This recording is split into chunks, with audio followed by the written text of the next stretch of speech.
what we're trying to do here is make an abstraction layer, which is that middle piece. The displays are still going to be there, right? We're still going to display information to you, but we're not going to have them hardwired straight through anymore. We're going to put an abstraction layer. You're going to help us put an abstraction layer between the content and the display.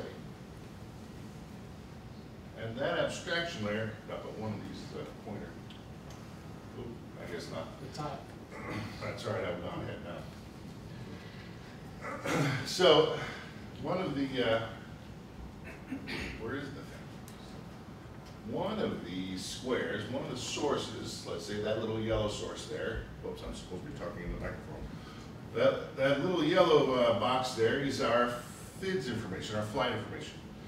So you know when you go to the airport and you want to find out if your flight is on time and what gate it's departing out of, you look for a screen that has a list of a bazillion flights on it, you find yours and away you go, right? So the little yellow guy there, let's say that's our FID system. Provided today by our good friends at ARINC, who are represented here today. What happens today is there's a database server that holds all of the bazillion flights, right? It has a flight schedule for all of the airlines for you know, some amount of time into the future. And that database of information is read and processed by ARINC's product that's on a server, here denoted as FID server. And that product generates HTML pages, and those HTML pages are sent. Here's our current distribution methodology. Remember we had video distribution, video source and distribution. This is how our current video distribution looks. What happens is the HTML pages that the ARINC product generates, I distribute it out to these guys. They're called blades. What they really are is blade form factor PCs, essentially, made by a terrific company in Austin called ClearCube. And those blades then have the ability to send the information from that blade PC, which is in a, right now it's in a you know, communications closet, sends the information out to the display devices. Okay, and the reason, one of the reasons we have it this way, and it has worked very, very well, is that these display devices today, pardon me, are currently outside of Ethernet distance from this guy. So this here, these pieces here, are essentially a built-in video extension, okay? So HTML page to the PC, video extension, out to display device, right? And that's cool, it has worked really well, but it is still hardwired, right? Some machination of wires and switches and routers and whatever is going to take you from a display back to the database server. Now, we have this all over the campus. Well, I guess I'm supposed to say all over Terminal D, which we do. So, for example, we have blades and displays, and we have it all over the campus. That's how we're driving FIDS everywhere. What we're going to do together is centralize the computing part of it. We're going to centralize the distribution piece, and we're going to call that our content server. And in that way, the database server will still be there, but we will feed in whatever content source we have into our content management product. And our content management product by name is Michael Schieber. Content management product by name is Nexus AppSpace. AppSpace.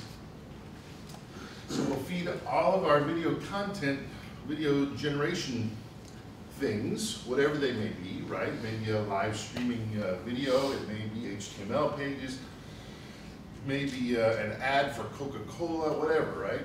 All will go into the content server. The content server will be used to schedule the distribution of the content, and the content will then be distributed using Cisco's, I don't remember. I don't remember, it's Cisco's player, essentially, right? And by doing so, we will have accomplished our objective of putting an abstraction layer between the device and the content. Then we'll be able to push whatever content we have to whatever display device we want to push it to. Cool? I think that's the last slide. Yeah. Questions? Clear as mud? Mr. Copart. Oh, sure. It's on. It's on. Hello, Norman Copart with ARRI, and have had the pleasure to work with these fine people for years and years now. We're also the provider of, as John said, the current FIDS program, and I hope that we're going to submit some additional questions, technical questions, so we better understand how the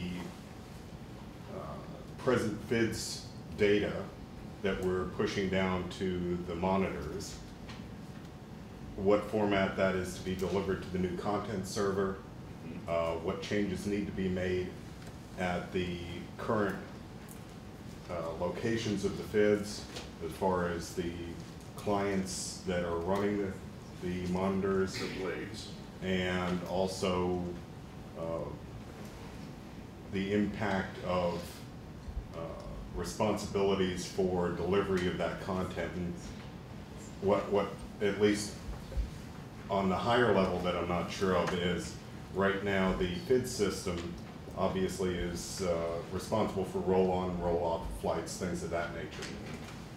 If we are just serving up the pages to the content management server, how that roll-on, roll-off continues to function and how that affects areas outside of just the FIDS displays, where we're driving RID screens or baggage, the ramp information, areas which wouldn't necessarily be applicable for advertising purposes. I'm not sure if there was one question there or 500. There was 500, because we don't fully understand how the data flow is going to go based on the information provided in the RFP. Yeah. That's the question. Okay. So actually, the answer is I can be flexible. To me, I'm less concerned about the how than I am the what. And the what is we have abstracted the displays and that we are delivering content. How we do it, I'm less concerned. I made a point to mention my name, both Cisco and AppSpace, which sort of goes into the how that I'm telling you I don't care about. And I mentioned them by name, to point out to you that those two vendors have resellers, right? So they have a distribution channel of their own, of our channel. It would be sensible to me to contact them and find out what their VAR channel is and find out what, if anything, has to be done to become a certified installer of whatever gear it is they're proposing. But to your point more specifically, I can be flexible. At a fallback, in my mind, the ARRI product could still generate HTML pages and shoot them out, right? Because the things that you're mentioning, the roll on and roll off, and to come to you all. So I mentioned to you that the database is a bazillion flights in the database, right? And so not all bazillion can fit on the display real estate at any one time. So what Norman is referencing is there's logic in the ARRI products to say, to determine when a flight, when one of those bazillion flights is eligible to be displayed and when it's necessary for it to fall back off. So for example, if your flight arrived at 8 o'clock this morning and everybody has gotten their bags and has gone home, it's no longer necessary for me to display that 8 o'clock flight at 5 o'clock in the afternoon, right? So there has to be some logic that says this row is now eligible for display and this row now must be discarded. So Norman's question is, how will that roll-on and roll-off logic be implemented once we have moved forward to that abstraction layer? Pardon me, and my answer is I can be flexible. The base case is that that logic will stay exactly where it is, and on all we're changing really is the distribution methodology. I don't mean to solve the problem for you, and I don't mean to say that that's the only solution that's acceptable. I simply say, at a base case, that is possible. At the other end of the extreme, it's entirely possible to recreate that logic somewhere else, right? All you have to do is really just think about what makes sense. It makes sense that I can't display a flight from 8 o'clock this morning, 5 o'clock this afternoon. There just isn't enough screen real estate to do that, right? Does that answer your question? Well, to keep from making this a very long meeting, we'll post all our questions and Okay. Allow everybody time to ponder. Okay. Thank you. Other questions?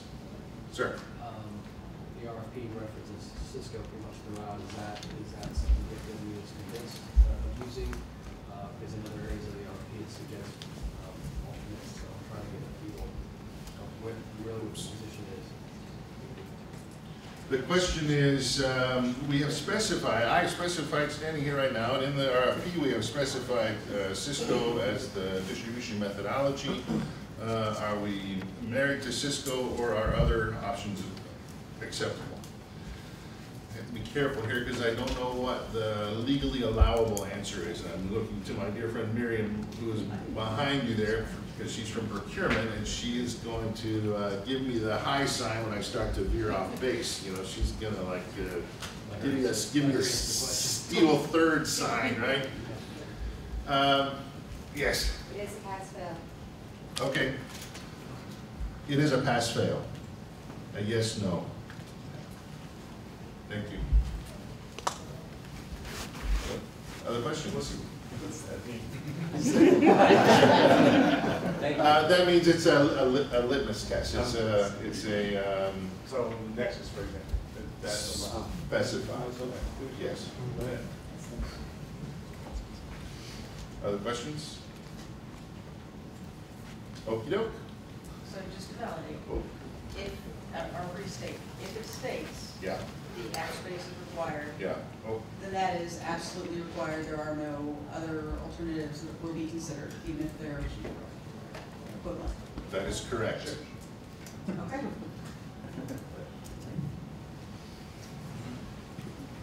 You said earlier you were less concerned with the how, so that's why I think we're trying to get.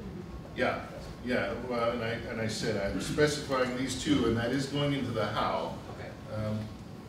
Part of the reason that it's important to me is Allie, who is about to talk, has over the years at DFW built an extensive network of Cisco stuff that, again, that I don't understand.